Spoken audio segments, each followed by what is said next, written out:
te tires a la verga, cabrón! Omar García Harfuch irrumpe en la noche de Culiacán, cateando el evento más exclusivo de Archibaldo. Autos de lujo confiscados, el rugido de los motores apagado y una redada que nadie vio venir. ¿Qué pasó en esa fiesta? La noche en Culiacán se había teñido de un rojo furioso. Un eco de sirenas rasgaba el aire mientras las sombras de los agentes federales se deslizaban entre los edificios como espectros vengadores. El operativo de Omar García Harfuch no fue un simple golpe de autoridad. Fue una emboscada meticulosamente planeada que hizo temblar los cimientos de la élite que se pavoneaba en esa gala clandestina. Los asistentes, envueltos en trajes de diseñador y joyas que brillaban como faros, quedaron petrificados cuando las puertas estallaron en un caos de botas pesadas y gritos cortantes. El lujo ostentoso de los autos deportivos, alineados como trofeos en la entrada, se convirtió en evidencia incautada, sus carrocerías relucientes ahora marcadas por las manos implacables de la ley. En el interior, el ambiente se volvió sofocante. Las copas de cristal se estrellaron contra el suelo. El licor caro salpicó las alfombras persas mientras los presentes buscaban salidas que no existían. Las luces estroboscópicas, que minutos antes bailaban al ritmo de la euforia, ahora parpadeaban como testigos mudos de una caída estrepitosa. Archibaldo, el anfitrión intocable, sintió cómo el sudor frío le recorría la espalda. Su rostro, siempre altivo, se descompuso en una mueca de incredulidad. Los agentes no solo confiscaron vehículos, arrancaron de cuajo la fachada de invencibilidad que había construido durante años. Las esposas chasquearon en muñecas que jamás habían conocido restricción, y el sonido metálico resonó como un himno de humillación. Afuera, el espectáculo era aún más crudo. Vecinos atónitos observaban desde sus balcones, las cortinas entreabiertas dejando escapar susurros de terror. Un Lamborghini negro, símbolo de poder, fue arrastrado por una grúa mientras su dueño, un hombre de mirada feroz, era obligado a arrodillarse en el pavimento. La grava se incrustó en sus rodillas y el polvo del suelo manchó su traje impecable, una imagen que quedaría grabada en la memoria colectiva. Los federales, con chalecos oscuros y rostros endurecidos, movían linternas que cortaban la penumbra, revelando rostros desencajados y manos temblorosas. Cada movimiento era un recordatorio brutal. Nadie escaparía del cerco. El rumor corrió como fuego salvaje por las calles de Culiacán esa misma semana. Se decía que Harfuch había recibido un soplo crucial, una traición desde las entrañas del círculo íntimo de Archibaldo. Las lenguas no paraban de tejer historias. Un socio despechado, una deuda impaga, o quizás un error garrafal del propio magnate que lo dejó expuesto. Los agentes irrumpieron con precisión quirúrgica, derribando puertas reforzadas y desmantelando en minutos lo que había tomado años erigir. El eco de los vidrios rotos y los muebles volcados se mezcló con los alaridos de quienes intentaban, en vano, negociar su libertad. La humillación era palpable, un castigo público que dejaba a los intocables desnudos ante los ojos del mundo. La tensión escaló cuando un enfrentamiento estalló en el patio trasero. Sombras veloces se movieron entre los arbustos y el sonido seco de los choques resonó en la noche. Los guardias privados de Archibaldo, armados hasta los dientes, intentaron repeler la invasión, pero los federales respondieron con una furia calculada. Golpes contundentes, cuerpos cayendo al césped húmedo y el crujido de huesos fracturados llenaron el aire. La violencia era un torbellino, un ajuste de cuentas que no distinguía rangos ni privilegios. Uno de los escoltas, con el rostro ensangrentado, fue arrastrado por el suelo, su orgullo pisoteado bajo las botas de los agentes mientras la multitud observaba en un silencio sepulcral. Dentro del salón principal, el caos alcanzó su clímax. Mesas volcadas, cortinas rasgadas y un candelabro de cristal hecho añicos marcaban el rastro de la redada. Una mujer de vestido escarlata, conocida por su cercanía con Archibaldo, intentó huir por una escalera lateral, pero un agente la interceptó con un agarre férreo. Sus tacones resonaron al caer, y el grito que escapó de su garganta fue ahogado por el bullicio de las órdenes gritadas. La escena era un cuadro grotesco. El lujo destrozado, los poderosos reducidos a nada, y el aire cargado de un hedor a miedo y derrota.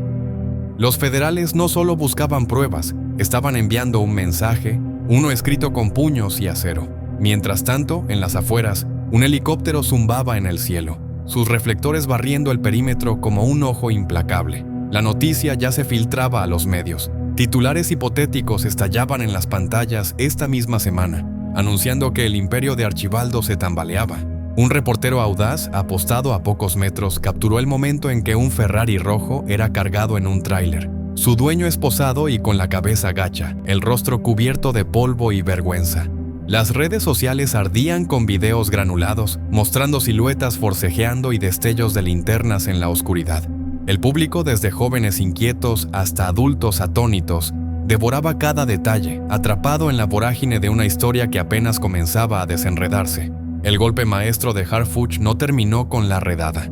En las horas siguientes, circularon rumores de que un cargamento sospechoso había sido hallado en una bodega secreta del recinto. Bolsas de polvo blanco y paquetes de cannabis, escondidos tras paredes falsas, fueron sacados a la luz bajo el escrutinio de cámaras que no perdonaban. La operación se extendió hasta el amanecer, con agentes revisando cada rincón, destripando el lugar como buitres sobre un cadáver. Archibaldo, ahora en custodia, fue visto por última vez con la mirada perdida. Su camisa desgarrada y las manos atadas, un rey destronado en un trono de escombros. La humillación era total y el horror de su caída reverberaba en cada esquina de la ciudad. Pero algo más oscuro se gestaba. Voces anónimas susurraban que esto era solo el principio, que la redada había destapado una red de traiciones y alianzas rotas. Un testigo, oculto tras una capucha, afirmó haber visto a un hombre de traje gris escapando en una camioneta blindada justo antes del asalto.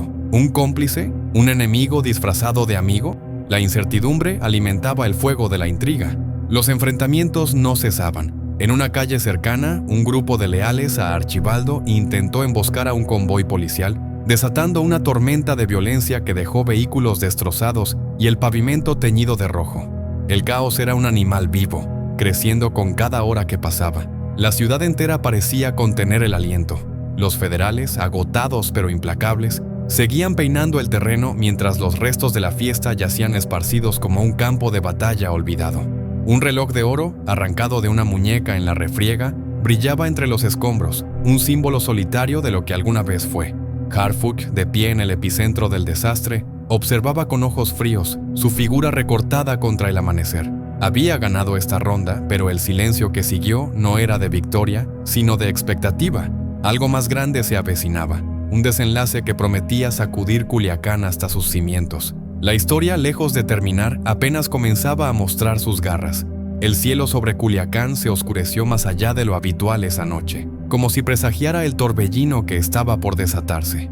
Las calles, normalmente vibrantes con el bullicio cotidiano, se sumieron en un silencio inquietante, roto solo por el rugido lejano de motores y el zumbido de helicópteros que cortaban el aire. El convoy militar, con más de 20 camionetas blindadas, avanzaba como una serpiente de acero, sus faros perforando la penumbra mientras se dirigía a un objetivo preciso. La misión era clara: desmantelar el refugio de placer donde Iván Archibaldo Guzmán Salazar, el esquivo heredero de un imperio turbio, se escondía tras una cortina de lujo y excesos. Nadie esperaba que la calma aparente de la ciudad estallara en un infierno de caos y confrontación. Cuando las ruedas chirriaron al detenerse frente a la mansión, el estruendo de las puertas abriéndose resonó como un trueno. Soldados con rostros ocultos tras pasamontañas descendieron en tropel, sus botas golpeando el suelo con una cadencia implacable. Las luces de la residencia, que destellaban con arrogancia, se apagaron de golpe, sumiendo el lugar en una oscuridad asfixiante. Adentro, el pánico se apoderó de los presentes. Copas de champán cayeron al suelo, los cristales estallaron en 1000 pedazos y los gritos se ahogaron en el fragor de las órdenes militares. Algunos corrieron hacia las ventanas, otros se arrojaron bajo mesas de mármol. Pero el cerco era impenetrable, la humillación comenzó a tejerse en cada rincón. Un espectáculo de poder que aplastaba cualquier atisbo de resistencia. En el patio trasero, la escena se tornó aún más visceral. Un grupo de hombres armados, leales hasta la médula, intentó plantar cara. El choque fue brutal. Puños contra escudos, cuerpos cayendo al césped con un sonido sordo, y el aire cargado de violencia pura. Uno de ellos, con el rostro cubierto de sudor y tierra, fue derribado y arrastrado por el suelo, sus rodillas raspando la grava mientras los soldados lo inmovilizaban. Sus alaridos de furia se mezclaron con el crujido de sus propios huesos bajo el peso de las botas. La mansión, un símbolo de opulencia intocable, se convirtió en un campo de batalla donde el horror se desplegaba sin piedad, dejando a los presentes expuestos y vulnerables. El rumor de una fuga comenzó a circular entre los agentes, un susurro que helaba la sangre. Se decía que Iván Archibaldo, con esa astucia que lo mantenía siempre un paso adelante, había desaparecido en el caos. Los soldados barrieron cada pasillo, arrancando puertas de sus bisagras y destrozando muebles de caoba en su búsqueda frenética. En un cuarto oculto encontraron rastros de su presencia, una chaqueta de cuero abandonada, un vaso a medio llenar y un aroma persistente a tabaco caro. Pero él no estaba. La frustración se apoderó de los uniformados que redoblaron sus esfuerzos, pateando paredes y volcando estanterías, mientras el eco de su rabia resonaba en la noche. La humillación no era solo para los capturados, sino también para quienes lo dejaron escapar. Afuera, el enfrentamiento escaló a un nivel salvaje. Un grupo de escoltas, atrapados en su intento de abrirse paso, chocó contra una barricada de vehículos militares. El metal se retorció, las llantas estallaron y el suelo se tiñó de un rojo viscoso que brillaba bajo las luces de emergencia. Uno de los hombres, con el traje hecho jirones, fue arrojado contra una pared, su cuerpo deslizándose hasta quedar inmóvil. Un títere roto en manos de una fuerza superior. Los soldados no titubearon. Cada golpe era un mensaje, cada grito sofocado una advertencia. La violencia era un idioma que todos entendían, y esa noche hablaba con una claridad aterradora. El hallazgo de un Lamborghini blanco, estacionado con descaro en el garaje, añadió una capa de intriga al desastre. Las llaves aún colgaban del contacto, y el motor seguía tibio, como si alguien hubiera planeado una huida que nunca se concretó. Los agentes lo rodearon, sus linternas reflejándose en la pintura impecable mientras especulaban sobre su dueño. ¿Un regalo? ¿Un trofeo? Nadie lo sabía, pero su confiscación fue un golpe simbólico, un trozo de orgullo arrancado de las manos de quienes lo ostentaban. El vehículo fue izado por una grúa y el chirrido del metal contra el asfalto resonó como un lamento fúnebre en la madrugada. La captura de 3 figuras clave marcó un giro inesperado. Estos no eran simples peones, eran pilares de la guardia personal de Iván Archibaldo, hombres curtidos cuya lealtad había sido su escudo. Ahora, esposados y con los rostros hundidos en la derrota, fueron arrojados a la parte trasera de una camioneta. Uno de ellos, con la camisa empapada en sudor y sangre, balbuceó entre jadeos, dejando caer fragmentos de una verdad que ardía. La fiesta había sido un cebo, una trampa tendida por alguien desde dentro. La traición flotaba en el aire, un veneno invisible que prometía más revelaciones. Los soldados intercambiaron miradas, conscientes de que el juego apenas comenzaba. El vecindario, testigo mudo del asalto, se estremeció con el eco de los enfrentamientos. Ventanas rotas, paredes marcadas por impactos y un silencio roto por sollozos lejanos pintaban un cuadro de desolación. Una mujer, atrapada en la refriega, fue encontrada acurrucada tras un arbusto, sus manos temblando mientras sostenía un zapato perdido. Los agentes la apartaron con brusquedad, su vestido rasgado colgando como un estandarte de la humillación colectiva. Cada paso de los militares dejaba una huella de terror, un recordatorio de que nadie, ni siquiera los intocables, estaba a salvo esa noche. La operación se extendió hasta el amanecer, con el sol despuntando sobre un paisaje de ruinas. Helicópteros seguían surcando el cielo, sus aspas cortando la brisa con un zumbido constante. En las calles aledañas, pequeños focos de resistencia surgieron, sombras armadas que intentaron emboscar a las patrullas, solo para ser aplastadas con una ferocidad implacable. Los choques eran breves pero brutales, dejando tras de sí cuerpos desplomados y vehículos humeantes. La ciudad entera parecía un tablero de ajedrez, donde cada movimiento era un riesgo, y la ventaja pendía de un hilo. Un descubrimiento macabro aguardaba en el sótano de la mansión. Tras derribar una pared falsa, los soldados encontraron un alijo de polvo blanco y paquetes de cannabis, apilados con descuido como si alguien hubiera intentado ocultarlos a toda prisa. El olor acre impregnó el aire y las linternas revelaron huellas frescas en el polvo, un rastro que se perdía en un túnel angosto. La posibilidad de que Iván Archibaldo hubiera escapado por ahí encendió una chispa de furia entre los agentes, que se lanzaron a explorar la madriguera. El pasaje, húmedo y claustrofóbico, resonaba con el goteo de agua y el eco de sus propios pasos, un laberinto que prometía respuestas o una trampa mortal. La noticia estalló en los titulares esa misma semana, con reporteros apostados en cada esquina, sus cámaras capturando el caos en tiempo real. Se hablaba de un operativo histórico, pero también de un fracaso monumental. El pez gordo seguía libre. Las imágenes de los escoltas capturados, con los rostros hinchados y las manos atadas, circularon como trofeos humillantes, mientras las especulaciones crecían. Un testigo anónimo afirmó haber visto a un hombre de figura esbelta deslizarse por una alcantarilla cercana, su silueta desvaneciéndose en la noche. ¿Era él? La duda alimentaba la tensión, un nudo que se apretaba con cada hora. El desenlace pendía en el aire como una tormenta a punto de estallar. Los militares, exhaustos pero determinados, peinaban la ciudad con una precisión obsesiva, mientras rumores de represalias comenzaban a circular. En un callejón olvidado, un enfrentamiento final estalló. Un grupo de leales, armados con desesperación, chocó contra una patrulla. El estruendo de los disparos resonó entre los edificios y el suelo se cubrió de casquillos y sangre. Uno de los atacantes, herido y arrastrándose, fue capturado y obligado a arrodillarse, su orgullo destrozado bajo el peso de la derrota. La violencia era un ciclo sin fin y Culiacán era su epicentro. Omar García Harfuch, desde algún cuartel secreto, observaba el tablero con ojos de halcón. Sabía que esta batalla era solo un capítulo, que el verdadero golpe estaba por venir. Los 3 detenidos, ahora bajo interrogatorio, eran la clave, pero su silencio era tan sólido como el acero. La ciudad, marcada por el horror y la humillación, contenía el aliento, atrapada en una espera que vibraba con promesas de venganza y redención. El telón no había caído, apenas se alzaba y el próximo acto prometía ser devastador. Las calles de Culiacán temblaron bajo el peso de un amanecer cargado de incertidumbre, el aire todavía vibrante con el eco de los enfrentamientos que habían desgarrado la noche.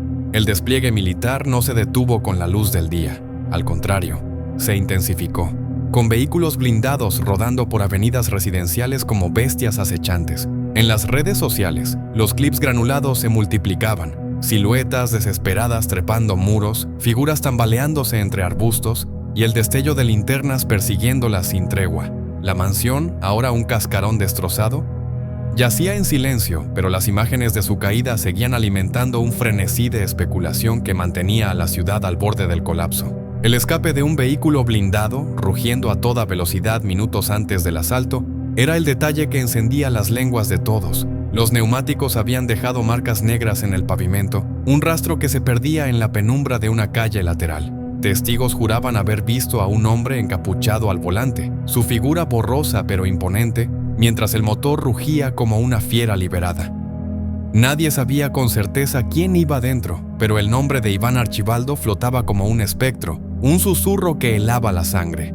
Los soldados, con rostros tensos y puños apretados, barrieron el perímetro, sus botas aplastando cristales rotos y restos de una opulencia que ahora parecía un mal chiste.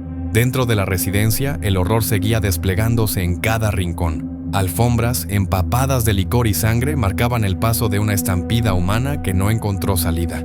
Un hombre de traje impecable, atrapado bajo una mesa volcada, fue sacado a rastras por 2 agentes, sus rodillas raspando el suelo mientras suplicaba entre jadeos. La humillación era un látigo invisible, azotando a quienes habían reinado en esa fortaleza de excesos. Las paredes, salpicadas de grietas y agujeros, contaban una historia de resistencia inútil, de puños y cuerpos estrellándose contra un destino implacable. El aire olía a miedo, a sudor, a un imperio desmoronándose bajo su propio peso. La ausencia de una declaración oficial avivaba el fuego de la intriga. Las autoridades guardaban un silencio sepulcral, sus comunicados vagos como sombras en la niebla. Los periodistas, apostados en las afueras, gritaban teorías al viento. El Lamborghini confiscado no era solo un trofeo, sino una pista hacia algo mucho mayor. Se hablaba de un alijo oculto, de polvo blanco y cannabis enterrados en algún rincón secreto, esperando a ser desenterrados por manos ansiosas. La especulación crecía como una marea, y con ella la certeza de que alguien, en las entrañas del círculo íntimo de Archibaldo, estaba tejiendo una red de traición que lo había dejado expuesto como nunca antes. En las calles aledañas, la violencia estalló como un volcán. Un grupo de sombras armadas, leales hasta el fanatismo, intentó tender una emboscada a una patrulla que custodiaba el perímetro. El enfrentamiento fue un torbellino de caos, metal chocando contra metal, cuerpos desplomándose sobre el asfalto y el rugido de motores que se apagaban en un instante. Uno de los atacantes, con la ropa hecha jirones, fue inmovilizado contra una pared, su rostro aplastado contra el concreto mientras los soldados lo reducían sin piedad. La humillación era un trofeo más, un espectáculo público que dejaba claro que nadie desafiaría el cerco sin pagar un precio brutal. El rumor de un traidor cobró fuerza cuando un mensaje anónimo llegó a una redacción local. Escrito en letras temblorosas, hablaba de una reunión secreta, de un plan para entregar a Archibaldo a cambio de una fortuna en efectivo. La nota, manchada de tinta y sudor, sugería que el delator estaba entre los más cercanos, alguien que había compartido mesa y licor con el magnate. Los agentes, alertados por la filtración, irrumpieron en una casa vecina, arrancando puertas y volteando muebles en busca de pistas.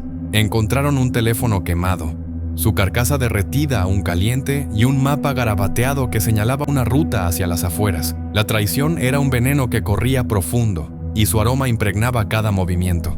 El caos escaló cuando un segundo convoy militar llegó al amanecer, reforzando el cerco con una precisión aterradora. Helicópteros giraban en el cielo, sus reflectores barriendo tejados y callejones como ojos implacables. En una esquina apartada, un enfrentamiento estalló entre soldados y un puñado de rezagados que intentaban recuperar terreno. El choque fue feroz, puños hundidos en carne, escudos golpeando cuerpos y el crujido de articulaciones cediendo bajo la presión. Uno de los hombres, con el rostro cubierto de tierra y sangre, fue arrastrado por el cabello hasta un vehículo, su dignidad arrancada con cada paso. La violencia era un río desbordado y Culiacán era su presa.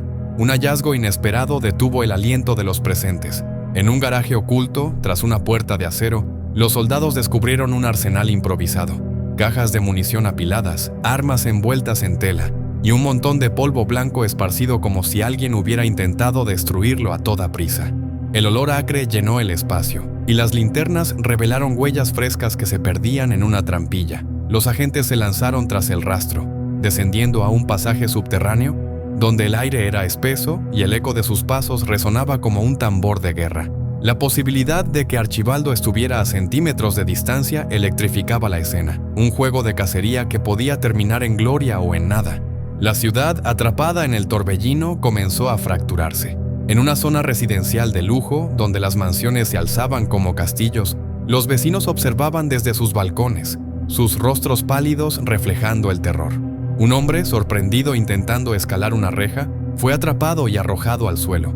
Su camisa de diseñador rasgada mientras los soldados lo inmovilizaban con una rodilla en la espalda. La humillación era un castigo colectivo, una lección grabada en cada mirada que presenciaba el desplome de los intocables. Las calles, antes símbolo de poder, ahora eran un campo de ruinas, marcadas por el paso de un huracán de acero y furia. Las noticias hipotéticas estallaron esa misma semana, con titulares que pintaban un cuadro de caos y misterio. Se hablaba de un enfrentamiento en las afueras, donde un vehículo calcinado fue hallado en un barranco, su interior reducido a cenizas. Los rumores apuntaban a una fuga desesperada, a un Archibaldo acorralado que habría sacrificado todo por desaparecer. Las imágenes de los soldados, exhaustos pero implacables, revisando cada escombro, se transmitían en vivo, mientras los presentadores especulaban sobre el próximo movimiento. La tensión era un cable vivo, chispeando con cada nueva revelación, y la audiencia, desde jóvenes inquietos hasta adultos paralizados, devoraba el drama con avidez. El cerco se apretó aún más cuando un tercer enfrentamiento estalló cerca de un puente abandonado. Sombras veloces intentaron cruzar, pero los reflectores las atraparon, y el choque fue inmediato. El sonido de metal retorciéndose y cuerpos cayendo al río llenó el aire mientras los soldados avanzaban como una marea negra. Uno de los fugitivos, con las manos atadas y el rostro desfigurado por los golpes, fue sacado del agua, su cuerpo temblando mientras lo arrojaban a la orilla. La violencia era un recordatorio crudo. Cada intento de resistencia era un paso hacia la humillación total, un destino que nadie podía esquivar. Omar García Harfuch, desde un puesto de mando improvisado, observaba el tablero con una calma gélida. Sabía que el silencio de las autoridades era una estrategia, una cortina de humo que ocultaba el verdadero alcance de la operación. Los 3 escoltas capturados, ahora bajo presión en celdas separadas, comenzaban a ceder, sus susurros dejando caer nombres y lugares que encendían nuevas rutas. La ciudad, marcada por el horror y la incertidumbre, era un polvorín a punto de estallar. El telón seguía subiendo y el próximo acto prometía un desenlace que sacudiría los cimientos de Culiacán. Un final escrito en sangre, traición y un juego de poder que aún no revelaba su última carta. La calma que envolvió Culiacán tras el operativo era un espejismo frágil, una capa delgada que apenas ocultaba el hervidero de tensiones listo para estallar. Las avenidas, bañadas por un sol pálido, parecían desiertas, pero el zumbido constante de motores lejanos y el crujido de radios militares delataban que el juego estaba lejos de terminar. En las entrañas de la ciudad, donde las sombras se alargaban y los rumores corrían como ríos subterráneos, algo se gestaba. Los movimientos de vehículos blindados, apostados en esquinas estratégicas, eran un presagio silencioso, un tablero de ajedrez donde cada pieza esperaba su turno para atacar o ser devorada. La ausencia de una respuesta inmediata tras el cateo era un enigma que mantenía a todos en vilo, un silencio que pesaba más que cualquier explosión. En los barrios altos, donde las fachadas de lujo escondían secretos oscuros, el eco de la redada seguía resonando. Vecinos, con rostros demacrados por el insomnio, susurraban entre sí sobre un traidor que había vendido el alma de Archibaldo por un precio desconocido. La idea de que alguien tan cercano hubiera destapado los detalles minuciosos de la fiesta, hora, lugar, invitados, era un golpe que cortaba como navaja. Los restos de la mansión, ahora acordonados por cintas amarillas, eran un monumento a la vulnerabilidad, sus paredes desnudas y sus suelos manchados testigos de una caída estrepitosa. Soldados patrullaban el perímetro, sus pasos firmes aplastando cristales rotos, mientras el viento llevaba consigo un olor a derrota que impregnaba cada rincón. El Lamborghini, izado como un trofeo humillante, yacía en un depósito militar bajo la mirada de agentes que lo escudriñaban como buitres. Su pintura reluciente reflejaba las luces frías del almacén, pero su valor iba más allá del lujo. Era una llave, un hilo que podía desenredar una madeja de transacciones y favores. Se decía que había sido destinado a un aliado clave, un hombre que nadie pronunciaba en voz alta, pero que flotaba como un espectro en las conversaciones. Los técnicos, con guantes y linternas, revisaban cada centímetro buscando rastros de polvo blanco o cannabis que pudieran conectar puntos en un mapa invisible. El vehículo, arrancado de su pedestal, era ahora un símbolo de humillación, un recordatorio de que incluso los regalos más ostentosos podían volverse armas en manos enemigas. La ciudad entera parecía contener el aliento mientras las fuerzas mexicanas apretaban el cerco. En un callejón olvidado, un enfrentamiento estalló sin previo aviso. Un grupo de figuras encapuchadas, armadas con una furia desesperada, chocó contra una patrulla que custodiaba una ruta clave. El aire se llenó de golpes secos, de cuerpos cayendo contra el pavimento y de alaridos que se perdían en el viento.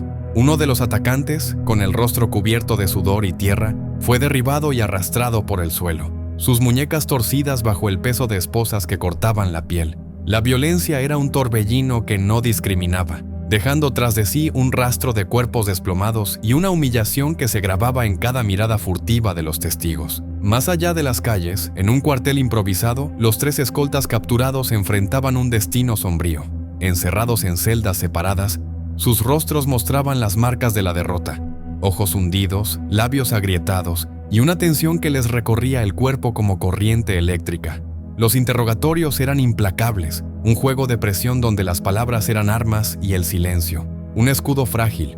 Uno de ellos, con las manos temblando, dejó caer un nombre, un alias apenas audible, que hizo que los agentes intercambiaran miradas afiladas. La traición, como una sombra alargada, comenzaba a tomar forma, y con ella la promesa de un golpe aún más devastador que el cateo inicial. El rumor de una represalia comenzó a circular como fuego en la maleza.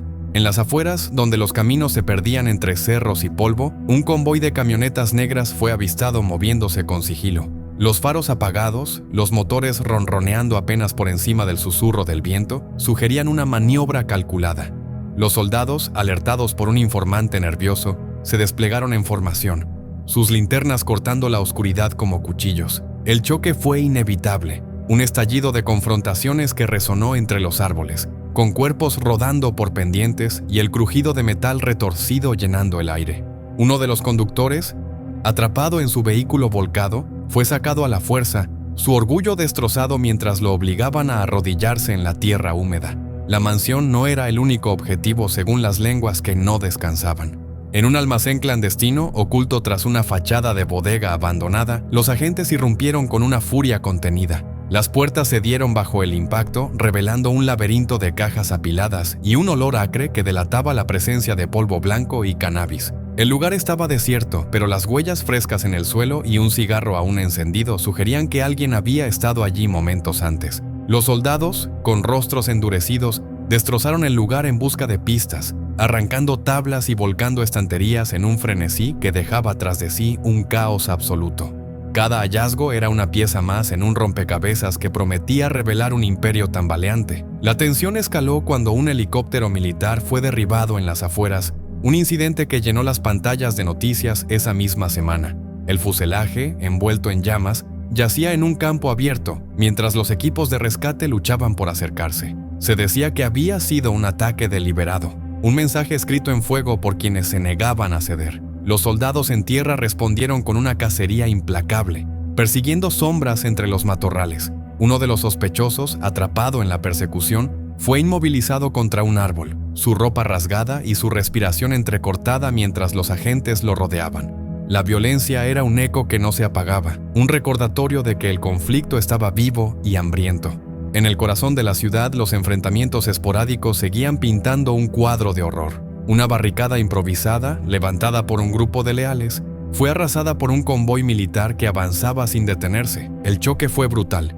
Neumáticos reventados, cuerpos arrojados al suelo y el sonido de huesos cediendo bajo la presión. Uno de los defensores, con el rostro cubierto de sangre, fue levantado por el cuello y arrojado contra una pared, su resistencia quebrada en un instante. La humillación era un arma tan afilada como cualquier otra, y los soldados la blandían con una precisión que helaba la sangre.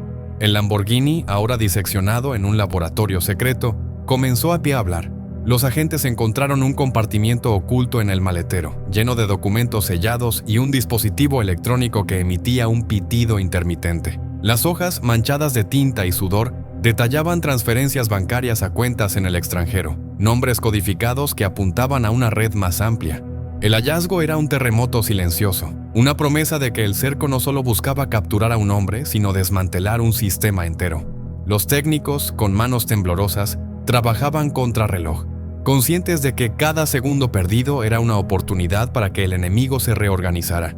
Culiacán, atrapada en esta danza de poder y caos, era un escenario donde la intriga se tejía con hilos de acero. Los rumores de un contraataque crecían. Se hablaba de un arsenal escondido en las montañas, de refuerzos llegando desde el norte, de un Archibaldo que, desde las sombras, movía sus últimas fichas. Los soldados, agotados pero alerta, patrullaban sin descanso mientras los ciudadanos observaban desde ventanas entreabiertas sus vidas suspendidas en un limbo de miedo y fascinación. El desenlace se acercaba, un clímax que prometía ser tan brutal como el silencio que lo precedía, y la ciudad entera sabía que, cuando cayera el telón, nada volvería a ser igual. El sol comenzaba a ocultarse tras las colinas de Culiacán, tiñendo el cielo de un rojo sangriento que parecía presagiar el desenlace de una saga que había mantenido a la ciudad en vilo. En las profundidades de una celda oscura, uno de los escoltas capturados finalmente quebró. Sus palabras, entrecortadas y cargadas de miedo, apuntaron a un nombre: el Fantasma. Este alias, susurrado en los rincones más oscuros de la ciudad, era conocido por su habilidad para moverse entre las sombras, un espectro que había eludido a las autoridades durante años. Pero, ¿quién era realmente el Fantasma? ¿Un amigo cercano de Archibaldo o un enemigo disfrazado de aliado? La revelación envió ondas de choque a través de los interrogadores, quienes ahora se preguntaban si la traición era más profunda de lo que imaginaban. Mientras tanto, en las afueras de la ciudad, un convoy militar se preparaba para una última incursión. Los informes indicaban que Archibaldo podría estar escondido en una finca remota, protegida por un pequeño ejército de leales que no dudarían en dar su vida por él. El aire estaba cargado de tensión, y los soldados, con rostros endurecidos por días de combate incesante, sabían que este podría ser el enfrentamiento definitivo. El silencio era absoluto, solo roto por el zumbido de los motores y el crujido de las radios que coordinaban el asalto. ¿Sería esta la batalla que pondría fin a la saga de Archibaldo? ¿O solo otro capítulo en una historia interminable de escapes y emboscadas? La finca, rodeada de colinas y vegetación densa, parecía un bastión impenetrable, un refugio diseñado para resistir cualquier asedio. Sin embargo, los militares avanzaron con precisión quirúrgica, utilizando la cobertura de la noche para acercarse sigilosamente. El silencio era absoluto, roto solo por el crujido ocasional de ramas bajo las botas y el susurro del viento entre los árboles. De repente, una explosión de luz y sonido estalló desde la finca y el infierno se desató. Las balas silbaban en el aire, y los gritos de dolor y rabia se mezclaban con el estruendo de las explosiones. ¿Quién disparó primero? ¿Fue una emboscada meticulosamente planeada o un acto desesperado de defensa? El enfrentamiento fue brutal y caótico, un ballet de destrucción donde cada movimiento podía ser el último. En medio del fragor, una figura solitaria emergió de la finca, moviéndose con una agilidad sorprendente entre las sombras. Era Archibaldo, su rostro una máscara de determinación y desesperación, sus ojos brillando con una luz salvaje. Los soldados lo persiguieron implacablemente, pero él parecía conocer cada sendero, cada escondite, como si la tierra misma conspirara a su favor. Justo cuando parecía que lo tenían acorralado, una explosión masiva sacudió el suelo, levantando una nube de polvo y escombros. Cuando el humo se despejó, Archibaldo había desaparecido. ¿Había escapado una vez más o yacía enterrado bajo los escombros? Los soldados, con el aliento entrecortado y los rostros cubiertos de sudor y tierra, peinaron el área en busca de rastros. En una cabaña cercana encontraron un cuarto secreto lleno de documentos y mapas, entre ellos un nombre destacado: Omar García Harfuch. Pero lo que realmente heló la sangre fue una fotografía de Harfuch en una reunión con figuras sombrías, algunas conocidas por sus lazos con el crimen organizado. La imagen, granulada pero inconfundible, mostraba sonrisas y apretones de manos que sugerían complicidad. ¿Era posible que el propio Harfuch estuviera involucrado en una red de corrupción? ¿O era una trampa elaborada para desacreditarlo? La ciudad de Culiacán, aún recuperándose del caos, se vio envuelta en una nueva ola de especulación. Las redes sociales ardían con teorías conspirativas y los medios luchaban por verificar la autenticidad de la fotografía. Los ciudadanos, cansados y temerosos, se preguntaban si alguna vez podrían confiar en las autoridades. ¿Era Harfuch un héroe que había arriesgado todo para desmantelar un imperio criminal? ¿O un villano que jugaba a ambos bandos? La incertidumbre se apoderó de las calles y la paranoia comenzó a extenderse como una plaga. En medio de la confusión, un nuevo rumor comenzó a circular. El fantasma no era un traidor, sino un agente doble trabajando para una facción rival que buscaba derrocar a Archibaldo. Esta revelación, si era cierta, podría cambiar todo el panorama del conflicto, reconfigurando alianzas y enemistades. Pero, ¿quién era esta facción rival? ¿Y cuáles eran sus intenciones para Culiacán una vez que el polvo se asentara? Las preguntas se multiplicaban, y las respuestas parecían escurrirse entre los dedos como arena. Mientras tanto, en un lugar desconocido, Archibaldo observaba las noticias desde un televisor antiguo, su rostro marcado por la fatiga y la determinación. A su lado, un teléfono sonó, y una voz familiar habló: «El plan está en marcha». Archibaldo asintió, sus ojos brillando con una luz fría y calculadora. ¿Qué plan era este? ¿Una venganza sangrienta contra quienes lo habían traicionado? ¿Una retirada estratégica para reagruparse? ¿O algo completamente diferente que nadie había anticipado? La historia de Culiacán estaba lejos de terminar. Con cada respuesta surgían nuevas preguntas y con cada victoria, nuevas batallas se perfilaban en el horizonte. La ciudad, atrapada en un ciclo de violencia y traición, se preguntaba si alguna vez encontraría la paz o si estaba condenada a ser un eterno campo de batalla. ¿Quién emergería victorioso al final? ¿Y a qué costo para una ciudad que ya había pagado un precio tan alto? Los días siguientes fueron un torbellino de especulación y miedo. Las calles, antes vibrantes, ahora estaban marcadas por un silencio tenso, como si la ciudad entera contuviera el aliento. Los militares mantenían su presencia, pero la ausencia de declaraciones oficiales solo alimentaba la incertidumbre. En las esquinas, los susurros hablaban de un Archibaldo desaparecido, de un Harfuch bajo investigación y de un fantasma cuya identidad podría cambiarlo todo. ¿Sería este el fin de una era o apenas el comienzo de un nuevo capítulo en la interminable saga de Culiacán?